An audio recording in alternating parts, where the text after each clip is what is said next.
On a beaucoup parlé de la justice, mais parlons de la police à présent. Grégory Joron, merci d'être avec nous. Quel regard vous portez sur ce meurtre? Et j'imagine aussi, je me mets à la place des policiers qui ont interpellé à maintes et maintes reprises ce suspect et qui aujourd'hui regardent les infos et voient peut-être ce qu'ils ont imaginé au plus grave les années précédentes. Ouais, c'est évidemment un drame absolu. Enfin, on peut que saluer d'ailleurs la dignité de la famille dans son expression déjà. Rappeler qu'elle croit en nos institutions et notamment qu'elle fait confiance aux enquêteurs. Ça me paraît quand même voilà, quelque chose à souligner. Il faut d'ailleurs justement souligner ce travail des enquêteurs qui va permettre clairement de définir ce qui s'est passé ou en tout cas d'essayer vraiment d'infirmer ou pas déjà les premiers aveux du suspect et ensuite essayer de rétablir une chronologie, préméditation ou pas, tout ça au moyen d'enquête, comme vous le savez, technique, la téléphonie, etc., etc. Évidemment, j'imagine mes collègues qui ont dû justement interpeller cette personne-là plusieurs fois, forcément, parce qu'elle a été mise en cause 13 fois par la justice précédemment. Mais c'est malheureusement, on ne va pas refaire le débat que vous avez eu en début d'émission, mais malheureusement, les vraies questions qu'on doit se poser pour le chemin qu'on a à prendre éventuellement pour notre système judiciaire, à savoir est-ce qu'à un moment donné, il n'y a pas des peines qu'on doit traiter autrement que d'autres, et celles notamment que la société ne supporte plus. Il n'y a qu'à écouter d'ailleurs l'expression des habitants de cette ville-là. Je pense que les violences aux personnes et notamment les homicides de cette nature-là sont aujourd'hui voilà, totalement incompréhensibles quand on voit le parcours en effet du suspect. Mais la sécurité des Français, elle doit se comprendre sur deux pans. Il y a évidemment l'aspect répressif, il y a l'aspect intervention de la police, et puis il y a l'aspect judiciaire.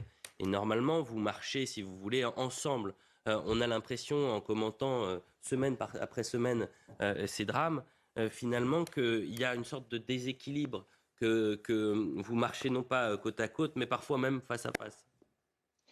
Alors, c'est vrai sur le résultat, c'est un peu moins vrai dans le quotidien. Heureusement, les policiers travaillent très bien avec la justice, avec les parquets. Il y a des endroits où il faut souligner que ça fonctionne.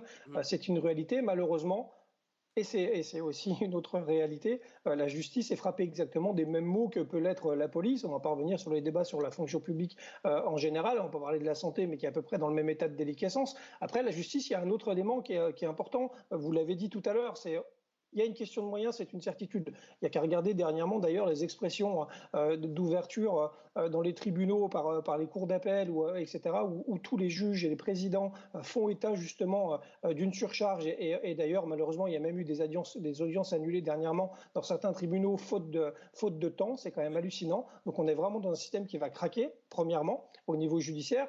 Mais moi, j'ai envie de parler surtout de la responsabilité politique, parce que là, on parle avant tout de la politique pénale. Et je pense qu'on manque énormément de cohérence depuis des dizaines d'années là-dessus, ce qui nous emmène aujourd'hui quasiment dans le mur. C'est une réalité. Je veux dire, on a un empilement de politiques pénales qui sont forcément au détriment d'une justice ferme. C'est facile de tirer sur les magistrats. Il y a une forme d'idéologie. Pas vous dire l'inverse, moi le premier, j'ai déjà écrit face au syndicat de la magistrature une tribune justement par rapport à cette idéologie qui frappait à mon sens certains magistrats. On ne peut pas tous les mettre dans le même sac, ce serait Vous pas avez, malin d'essentialiser les choses. Est-ce que vous n'avez pas peur que eh bien, cette justice rendue non pas par les juges, les magistrats, eh bien, les Français se disent mais attendez, ça prend trop de temps, aujourd'hui je vais me faire justice moi-même.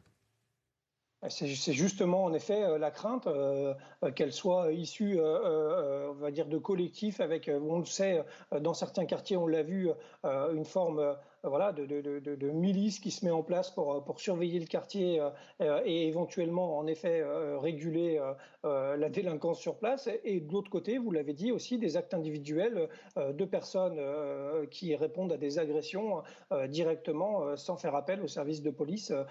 Et c'est évidemment une crainte et c'est évidemment à craindre que ces faits-là, qui sont aujourd'hui quand même assez isolés, puissent malheureusement devenir de plus en plus fréquents si en effet les gens ne se sont pas réparés ou à tout le moins soutenus par la justice française. Un grand merci Grégory Joron.